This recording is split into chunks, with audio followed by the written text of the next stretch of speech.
I guess where I was sort of going with where I was curious about teachers that you had exposure to when you first went to India. Mm-hmm. I'm curious about, on the one hand, what, as I was saying before, like what they drew, what some of these teachers drew out of you, but also, Drew out of me. I don't understand that. okay, how you felt yourself grow. I guess would be another way of looking at it. Oh, well.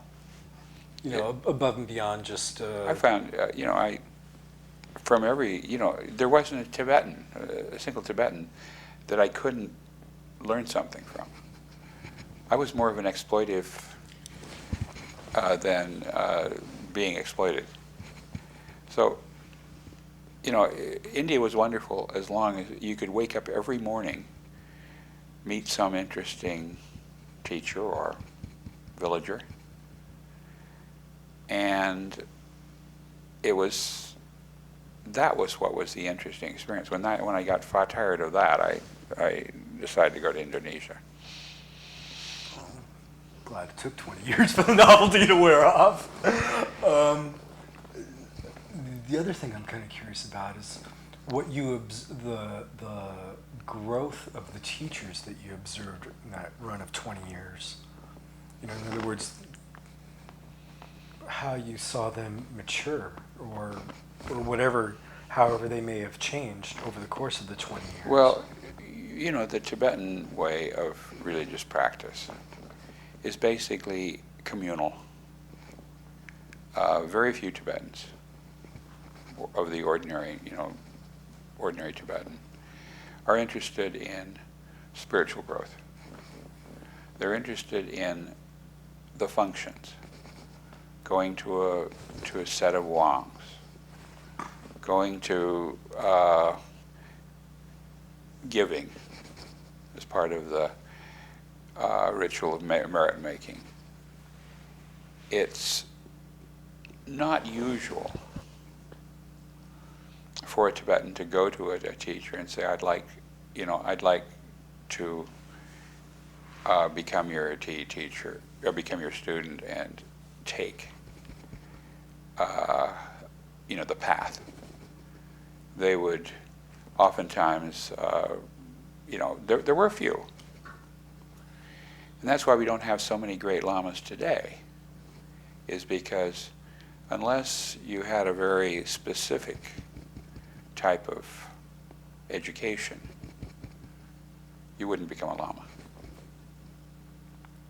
So I'm not sure. What I wasn't interested in. I wasn't interested in becoming a Tibetan, but I was interested in. The only thing the Tibetans had, as far as I was concerned, was they had produced some rather remarkable guides, and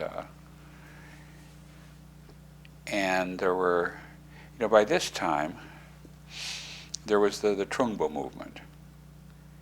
Trungpa had come to the States, had been rather controversial, and had ended up, I think, carrying it a bit too far. But he produced some remarkable people who are on a quest, and who are still on a quest. That's what I think about. That's interesting about the Trungpa folks. What kind of quest is that? Well, they're all open to. They're open. He opened them to something, to the practices of non-duality. I mean, maybe they need to clear out a lot, but I really think he was great at that. I don't like I don't like the fascist Dharma guard bit, and that. Please don't. You'll get me in trouble. but what he did, but now there are other lamas who are doing who have got a better sense of how Westerners work. One is Akong at Samyeling. Mm-hmm. I mean, he's doing great things. So that whole Dordogne scene, that's, it's wonderful. And there's other things like this. So, Tibetan Buddhism is not in peril. And as long as you've got, a few younger teachers, like I just met in New York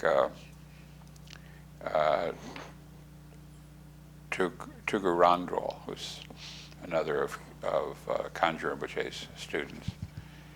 I've seen this year, I was in Portugal just after their mother died. And, I'm really impressed with Jigme Khyentse. He's another remarkable.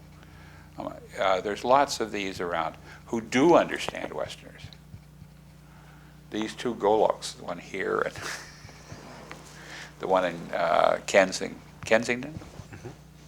they're all doing interesting things. And the Westerners, they're some of them are really troubled people, and some are just sort of continuations of what the people who were opened up by Trungpa and are carrying it further. So I'm hopeful, and I just think that the one thing that bothers me most about the Tibetan scene is this emphasis on sect. The emphasis on, my daddy's bigger than your daddy and can beat him up. And, I just don't like that. So I don't like it, when Nyinglupa do it. I don't like it when Gelugpas do it. I just like to see, every approach is valid. And they're all time tested. And that should be enough. It's enough to get me into trouble, I'm sure.